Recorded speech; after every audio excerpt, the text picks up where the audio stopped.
Hello student, आज हम लोग का टॉपिक है इनकम फ्रॉम सैलरी, वेतन शीर्षक की आय।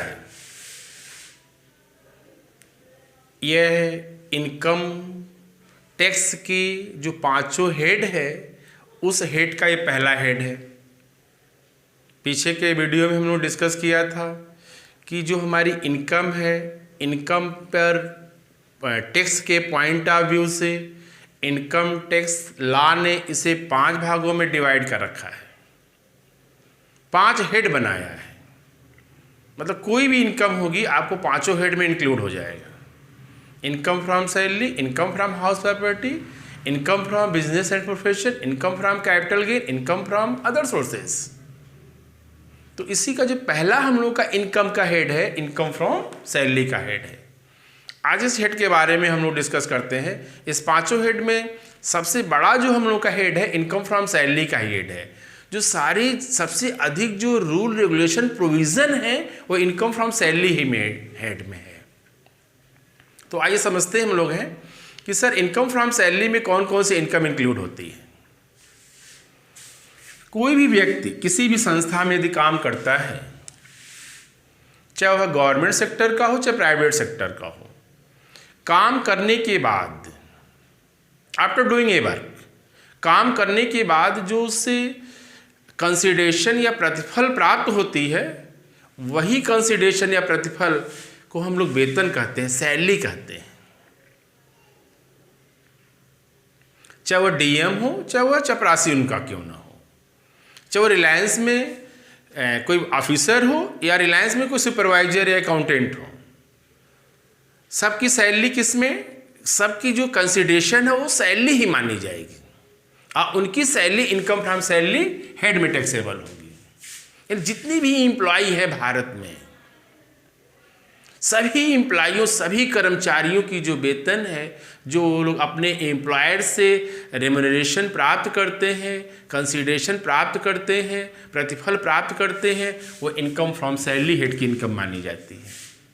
कैसे पिछले टॉपिक में बताया था, यदि आप किराए पे मकान देते हो, किराए से जो किराया मिलता है इनकम फ्रॉम हाउस प्रॉपर्टी, ठीक उसी तरह से किसी भी संस्था में यदि काम करते हैं तो काम करने के बाद जो हमको रेम्यूनरेशन प्राप्त होती है, पारिश्रमिक प्राप्त होती है, वह पारिश्रमिक वेतन शीर्षक की आय मानी जाती है।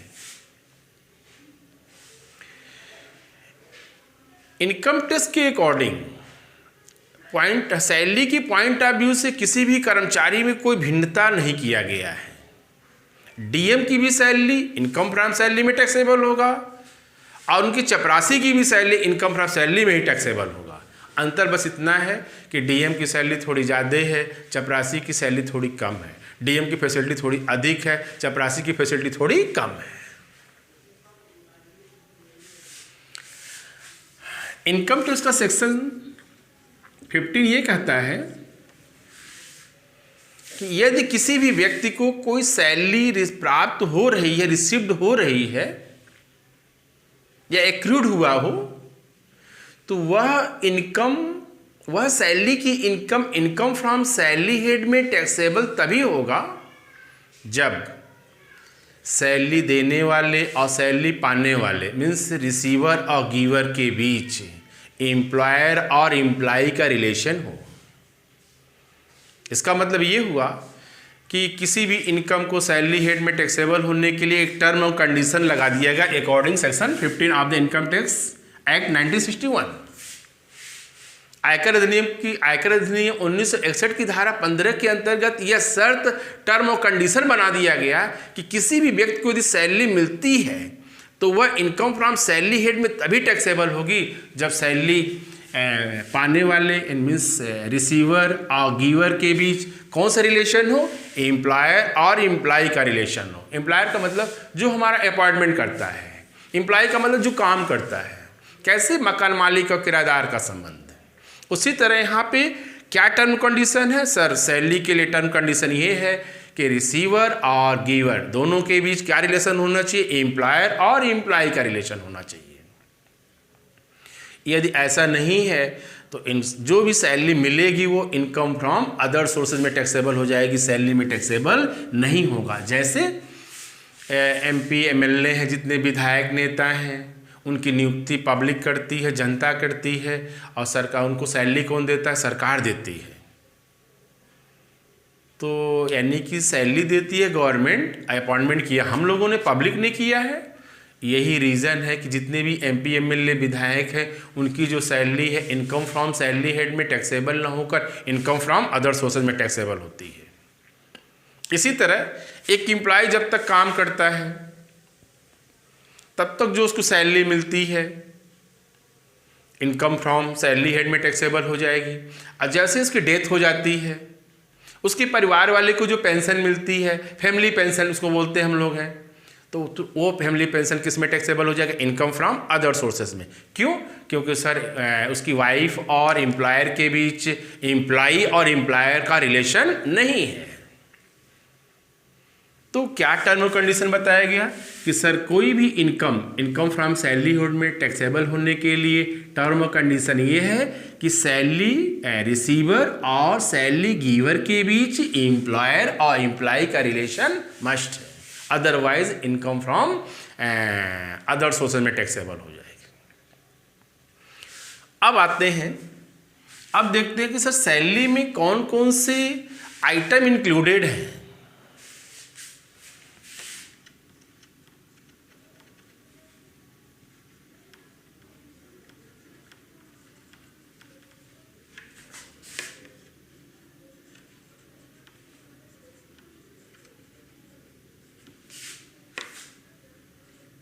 अंडर सेक्शन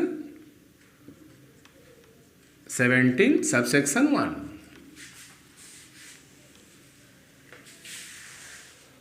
अभी हमने बोला है एम्प्लॉयर अपने एम्प्लॉई को जो उसके काम करने के प्रतिफल के रूप में जो रिम्यूनरेशन पेमेंट करता है उसी को क्या बोलते हैं हम लोग हैं? सैलरी।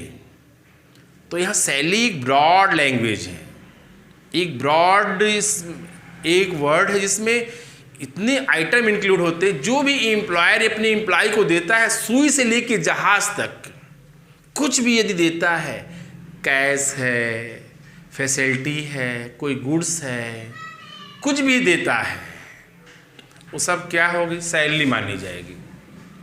तो सैलरी में क्या क्या इंक्लूडेड है? तो पहले पॉइंट एकदम क्लियर कर लिया जाए कि एम्प्लॉयर द्वारा अपने एम्प्लॉय को जो भी कुछ कैश में देगा या फैसिलिटी के रूप में देगा। फैसिलिटी का मतलब टिफ़िन की सुविधा, बस में आने जाने की सुविधा, फ्री में रहने की मकान की सुविधा, कार की सुविधा, आपके बच्चों को स्कूल में पढ़ाने की सुविधा, हॉस्पिटल की सुविधा, ये सब इसकी जो वैल्यू होगी आपकी सैलरी मानी जाएगी, सैलरी में इंक्लूड किया जाएगा। जो कैश आपको देगा 15,000, 20,000, 50,000, 2 लाख, सैलरी मानी जाएगी। इसके अलावा यदि कोई गुड्स देता है, गुड्स मतलब बोनस दिया, बोनस के रूप में पंखा बांट देते हैं, अगर क्रॉम्पटन की कंपनी है, उषा की कंपनी है, पंखा दे देते हैं, साइकिल देते हैं, अगर इस तरह का कोई गिफ्ट देते हैं तो सर वो गिफ्ट की जो वैल्यू है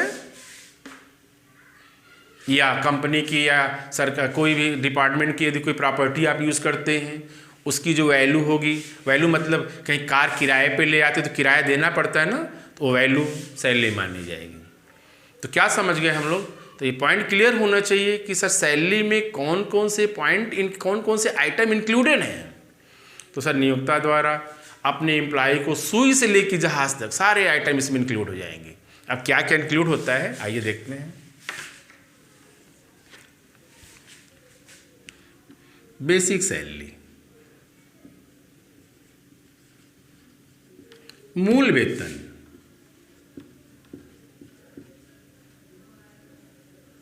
मूल वेतन क्या हम लोगों का है कि सर जिस पे स्केल, जिस वेतन मान के आधार पर हमारा अपॉइंटमेंट हुआ है, मतलब जब हम सर्विस करने गए तो सर हमारा मूल क्या सैलरी था, तो सर आपको 20,000 मिलेगा, आपको जॉब करना है तो करिए, 50,000 मिलेगा। कैसे? पैकेज, आपको 50,000 मिलती है, वो हमारा पैकेज हो गया।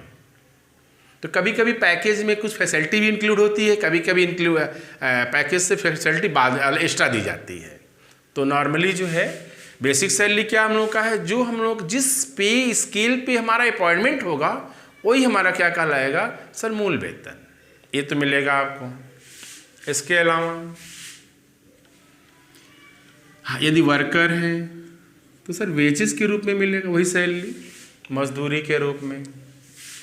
इसके अलावा कोई फीस है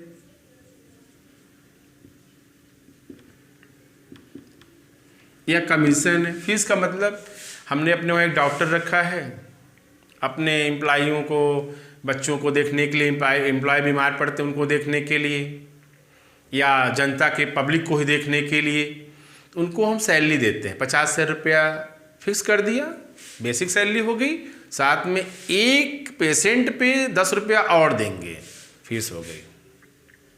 तो चूंकि कौन दे रहा है, एम्प्लॉयर ही दे रहा है कैलकुलेट करके, तो सैलरी हेड में टैक्सेबल। बोले भी हैं एम्प्लॉयर द्वारा अपने एम्प्लॉय को सुई से लेके जहाज तक कुछ भी मिलता है सैलरी में।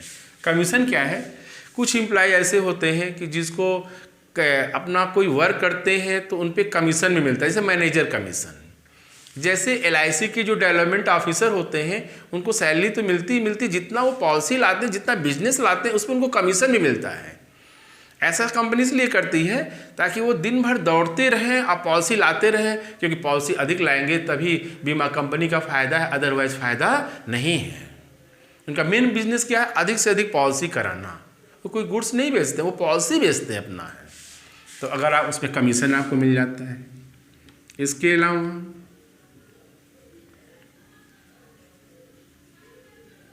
एडवांस सैलरी है या बकाया वेतन है। एडवांस सैलरी का मतलब सर हमारे घर में शादी पड़ गई है, 3 महीने का हमको एडवांस दे दीजिए, उसे क्या बोलेंगे, एडवांस सैलरी। लेकिन इनकम टैक्स के अकॉर्डिंग एडवांस सैलरी क्या है आपको हम बताते हैं। इनकम टैक्स ये कहता है कि सर 1/4/2021 से लेकर 31/3/2022 यदि आपका फाइनेंशियल ये है तो, अदरवाइज आप यहाँ 22 कर दीजिए, यहाँ 23 कर दीजिए। यदि आपका फाइनेंशियल ये है तो कुछ भी फाइनेंशियल हो सकता है आपका। तो यदि आपके हाँ, तो हम लोगों को कंसीडर क्या करना होता है, उस इनकम को हम लोग कंसीडर करते हैं जो इनकम 1 अप्रैल से लेकर 31 मार्च के बीच रिसीव्ड या एक्रूड करते हैं, चाहे वह डीम टू बी हो, चाहे एक्चुअल हो, चाहे माना गया हो, चाहे वास्तव में प्राप्त किया हो। तो हाँ, तो हम लोग को कहाँ से इनकम कंसीडर करना है, 1/4 से लेकर 31/3 तक। ईयर चेंज हो सकता है, ध्यान रखिएगा। चलो हाँ, अब इसके बीच की यदि कोई सैलरी है तो वो तो उसी साल की सैलरी मानी जाएगी, बेसिक सैलरी में, वो एडवांस सैलरी नहीं होगी। लेकिन यदि इसके आगे क्या आएगा, अप्रैल आएगा सर, वो मई आएगा, जून आएगा, उसे क्या बोलेंगे हम लोग, एडवांस सैलरी। इस बॉर्डर लाइन के उस पार यदि आप इधर इस महीने का वेतन पहले लेते हैं, मतलब ऐसे समझिए आपने जो है जनवरी में ही 6 महीने का वेतन ले लिया, तो जनवरी में जब 6 महीने का वेतन लिए होंगे तो जनवरी, फरवरी, मार्च, अप्रैल, मई, 1 2 3 4 5 और 1 जून, तब तो आपके एम्प्लॉई और एम्प्लॉयर के हिसाब से तब तो ये 6 महीने का एडवांस है। लेकिन इनकम टैक्स क्या कहता है कि नहीं, कितने महीने का एडवांस है, केवल अप्रैल, मई और जून। क्योंकि सर जनवरी, फरवरी, मार्च तो आपका 31 मार्च के पहले आया ही आएगा। ये क्या था हम लोगों का sir, advance salary. Previous salary क्या है, अगर इस पीरियड का आपको सैलरी इस पीरियड में मिलता है, कैसे बहुत से लोगों का सैलरी वाली बकाया रहता है, सरकार के पास पैसे ही नहीं रहते हैं या कंपनियों के पास पैसे नहीं रहते हैं तो अगले साल देते हैं। तो ठीक है, अगर पुराना सैलरी हमको मिला है तो सर उस पर हम लोग इस साल की इनकम में इंक्लूड कर लेंगे। उस पर कुछ छूट भी मिलती है हम लोग की है, जब कंप्यूटेशन ऑफ टैक्स हम लोग करेंगे तो उसमें इसको छूट ले लेते हैं हम लोग ने, क्या की गणना करते समय, रिबेट एंड रिलीफ में।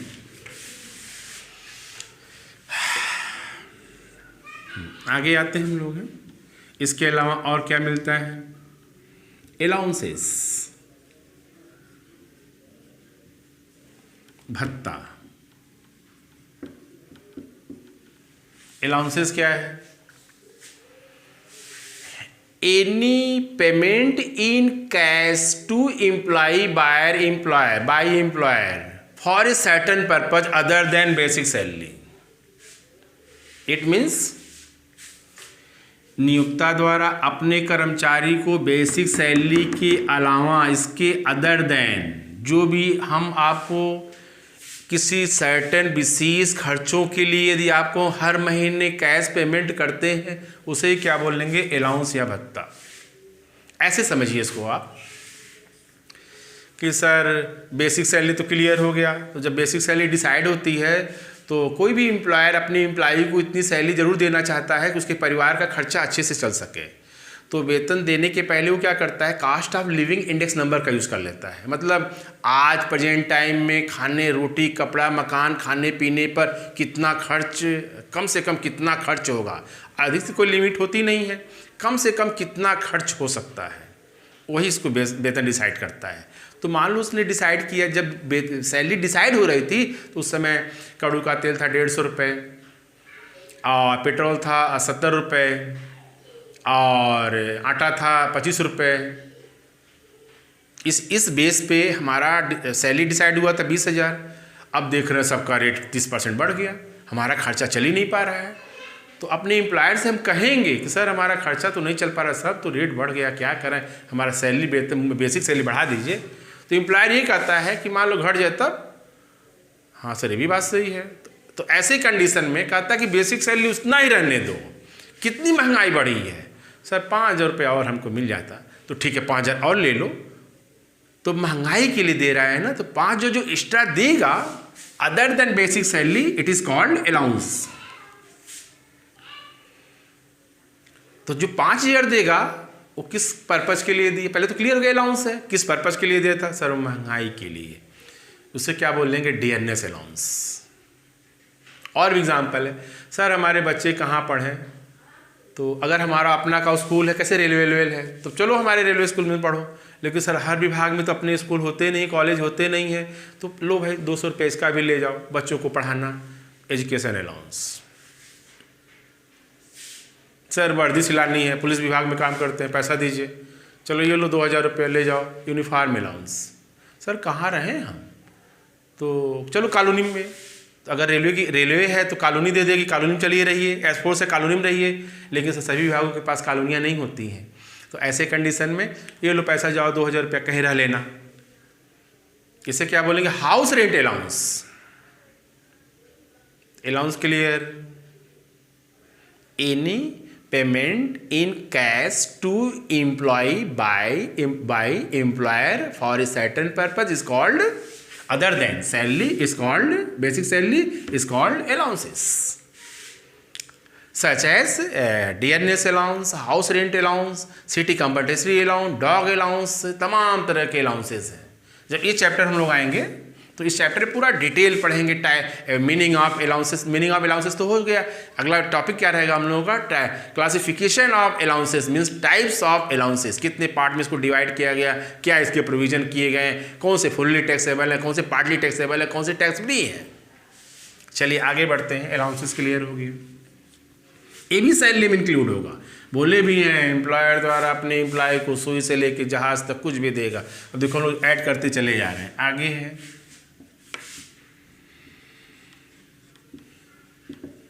परक्यूजिट्स, सुविधाएं, क्या हम लोगों की है, सुविधा, फैसिलिटी। एम्प्लॉयर द्वारा अपने एम्प्लॉइयों को अनेक प्रकार की फैसिलिटी देते हैं। अभी कैसे पीछे बोल रहे हैं, सर चलो मकान में रहो, तो मकान की सुविधा, कार है, कार में आओ घूमो, कैसे ऑफिसर को मिलती है, कार की सुविधा, बच्चों को पढ़ाने के लिए एजुकेशन की फैसिलिटी, मेडिकल की फैसिलिटी, तमाम तरह की फैसिलिटी सुविधाएं दी जाती हैं।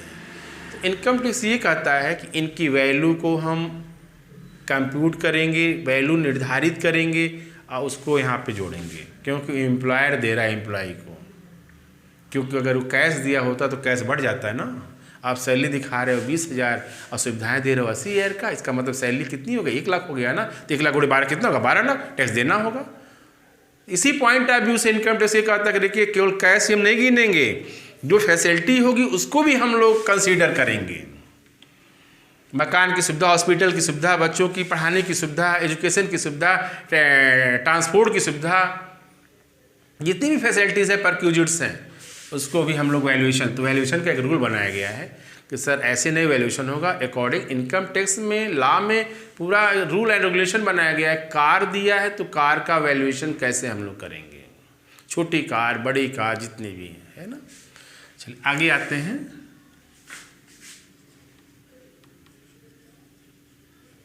कंपनसेशन, कभी कभी क्षतिपूर्ति भी देनी पड़ती है, हाथ पैर टूट गया या उसको नौकरी से निकाल रहे हैं तो चलो भाई ले जाओ 2 लाख रुपए हमारा पिंड छोड़ो, अब हम हमारी कंपनी अब आगे तुम इतने एम्प्लॉय हम नहीं रख पाएंगे।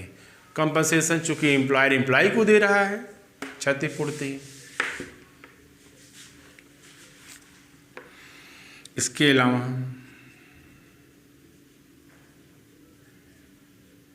Employers contribution to RPF recognised provident fund. अब आपके दिमाग में आएगा सर प्रोविडेंट फंड क्या है, भविष्य निधि इसकी हिंदी। तो भविष्य निधि का मतलब ये है हर व्यक्ति अपने भविष्य के लिए जरूर काम करता। आप पढ़ रहे हो तो भविष्य के लिए कैसे पढ़ेंगे लिखेंगे तभी अच्छी सैलरी पाएंगे, तभी अच्छी शादी होगी, परिवार के अच्छे से परिवार अपना चलाओगे। उसके बाद जब कमाने लगोगे तो उस पीरियड सोचोगे सर बूढ़े हो जाएंगे तब हम कहाँ से खाएंगे पिएंगे, काम करने लायक रहेंगे नहीं, बच्चा साथ देगा कि नहीं देगा। तो हर आदमी के हर स्टेज पर अपने भविष्य के लिए देखता है। तो जब हम एक एम्प्लॉई सर्विस पीरियड में रहता है तो अपने फ्यूचर के लिए, अपने भविष्य के लिए, मतलब आफ्टर रिटायरमेंट के लिए सर कहाँ से खाएंगे पिएंगे, तो उसके लिए अपने सैलरी का कुछ पार्ट निकाल कर अपने एम्प्लॉयर के वहाँ एक फंड खोल देता है और उस फंड का पैसा एम्प्लॉयर आफ्टर रिटायरमेंट दे देता है। तो उस फंड को ही क्या बोलेंगे हम लोग, प्रोविडेंट फंड। 4 प्रकार के होते हैं, जब आएगा टॉपिक इसका अलग अलग टॉपिक है, डिटेल है ये, उस टाइम आपको बताएंगे। अब आप कहोगे सर ये क्यों उसी के वहाँ खोल रहा है, क्यों नहीं बैंक में खोल दे रहा है। तो सर बैंक में खोल लेंगे तो 3-4% मंथली ईयरली आपको ब्याज देगा, इंटरेस्ट देगा। अपने एम्प्लॉयर के वहाँ खोल लेंगे तो जितना हम कंट्रीब्यूट करेंगे उतना एम्प्लॉयर भी कंट्रीब्यूट करे। इसका मतलब क्या हुआ, ये आपका प्रोविडेंट फंड है, हम इसमें 200 रुपया कंट्रीब्यूट करते हैं, हमारा एम्प्लॉयर भी 200 रुपया करता है, टोटल मिला के हमारे नाम से कितना क्रेडिट होगा, 400 रुपये। हम 2000 करते हैं तो हमारा एम्प्लॉयर भी 2000, हमारे नाम से कितना क्रेडिट होगा, समझ गए अब आप। सर ये तो बहुत अच्छा है, 3000 करें तो हमारे नाम से 6000 जमा होगा, जुड़ते जुड़ते जब रिटायर होंगे 10-20 लाख रुपए मिलेगा। या बैंक में जमा कर देंगे, उस टाइम अपना कुछ ब्याज लेते रहेंगे, पेंशन योजना में पैसा लगा देंगे, पेंशन मिलती रहेगी, बुढ़ापा अच्छे से कट जाएगा। तो यदि एम्प्लॉयर का कंट्रीब्यूशन है तो चूंकि एम्प्लॉयर कंट्रीब्यूट कर रहा है 2000 ऐड करना है। यहाँ थोड़ा सा प्रोविजन है, एक्सेस 12% ऑफ सैलरी, मतलब वेतन के 12% से अधिक है तभी जोड़ेंगे, अदरवाइज जोड़ना नहीं है। आगे आते हैं हम लोग हैं पेंशन। पेंशन क्या है, एक एम्प्लॉय जब तक सर्विस पीरियड में रहता है उसके एम्प्लॉयर से जो भी कुछ कैश या फैसिलिटी है, अलाउंसेस है, जो भी मिलती है उसको हम लोग सैलरी मानते हैं। ठीक पॉइंट, एम्प्लॉय सैलरी मानता है, इनकम टैक्स तो सबको सैलरी मानता है, इनको भी पेंशन को भी सैलरी मानता है। लेकिन कर्मचारी जब तक सर्विस में है तब तक क्या कहेगा, सैलरी पा रहे हैं।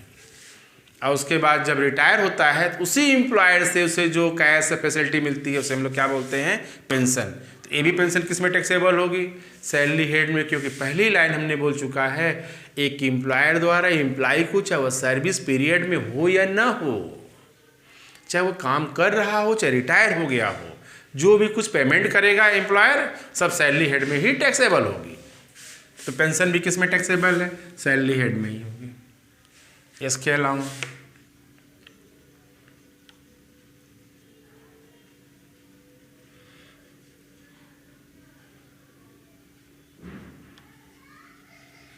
इनकैशमेंट ऑफ लीव ड्यू, बहुत से एम्प्लॉय क्या करते हैं, जो उनको छुट्टी मिलती है, अलाउड लीव मिलती है, उसको क्या करते हैं, उस पीरियड में काम कर लेते हैं। जैसे मान लो फॉर एग्जांपल 4 संडे की 4 छुट्टी है, सर हम काम करेंगे, तो ठीक है काम कर लो, लेकिन सर हम फिर 4 दिन गांव जाएंगे तो फिर वापस आएंगे, 4 दिन की छुट्टी रह के एक ही बार ले लेंगे, ये भी अच्छा है, जाओ गांव। तो ऐसे दिल्ली मुंबई काम करने वाले जाते हैं। इसी तरह होली दीपावली की भी छुट्टी मिलती है, वो भी काम करते हैं, फिर एक ही बार 15 दिन के लिए आते हैं। तो 15 दिन की सैलरी करती नहीं है, क्यों नहीं करती है? सर ऑलरेडी वो काम कर चुके हैं। लेकिन बहुत से एम्प्लॉय ऐसे होते हैं जो छुट्टी बचाए हैं ना, उसके बदले में कहते हैं सर हम गाँव नहीं जाना, हमको यहीं रहना ही है, हमारा पैसा दे दीजिए 4 दिन का। उसे क्या बोलेंगे? इनकैशमेंट ऑफ लीव ड्यू, ये भी सैलरी में टैक्सेबल होगा। आगे आते हैं, ग्रेच्युटी, अनुग्रह राशि। ग्रेच्युटी क्या है? जब एम्प्लॉय रिटायर होता है तो एम्प्लॉयर द्वारा पूरे जीवन भर लाइफ टाइम सर्विस के रिवार्ड में, उसके पुरस्कार के रूप में जो एक लमसम, एक मुश्त रकम पेमेंट करता है, उसे ग्रेच्युटी कहते हैं। ऐसे समझिए सर आपके वहाँ कोई मकान उकान का काम चल रहा है, और कोई लेबर 4 साल से लगा हुआ है, मकान काम कंप्लीट हो गया, तो कहता मालिक चिन्हा दीजिए, मतलब कोई इनाम दीजिए, ले जाओ मोटरसाइकिल, घड़ी, मोबाइल, मतलब जीवन भर याद करेगा। उसी तरह एम्प्लॉयर भी क्या करता है, अपने एम्प्लॉई को सर्विस के जब रिटायर होता है उस समय जो उसको पुरस्कार के रूप में या जो भी उसको एक लमसम अमाउंट पेमेंट करता है, उसे हम लोग क्या बोलते हैं? ग्रेच्युटी, अनुग्रह रकम। यह रकम नॉर्मली जो है जिस मंथ में रिटायर होता है उसके 15 टाइम्स या 18 टाइम्स, 15 गुना या 18 गुना विभागों में अलग अलग रूल के अकॉर्डिंग से कंप्यूट करते हैं, 18 गुना के बराबर उसको मिल जाती है। जैसे मान लो कि वो जिस मंथ में रिटायर हो रहा है उस मंथ में उसकी सैलरी है 50,000, तो 50,000 अगूढ़े 15 कर लो, 7,50,000 उसको मिल जाएगा, क्या? ग्रेच्युटी के रूप में। आगे आते हैं,